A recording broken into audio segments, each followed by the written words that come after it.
ស្មងត្រឹមខ្ញុំនឹងហើយមិនដេចឡើយជួបតែអ្នកមកឈឺពេកលេងចង់ក្រៅពីខ្លាំងថោកដោយសារស្នេហាខ្ញុំចង់រស់នៅម្នាក់ឯងអ្នកឯងគ្មានសង្សារចាំមានយ៉ាងច្បាស់លាស់ពីណាបបួចូលរំការតែម្ដងស្នេហាខ្ញុំមិនដែលបានយ៉ាងយូរមួយខែរំលោច្រើនអ្នកស្គាល់ចូលមកបាំងបោកបេងដូង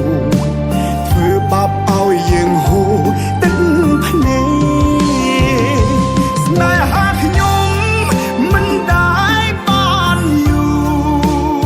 របើយ៉ាងយូរបីខែច្រើនពេកចង់កាត់បេងដូងសាច់ដាក់ចូលវិញបេងដូងដែរ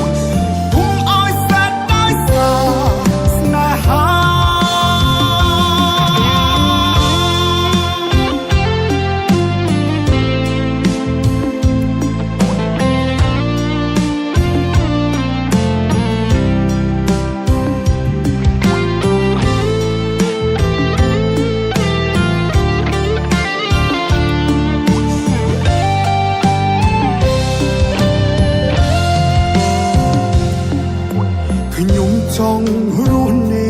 ម្នាក់ឯងនៅម្នាក់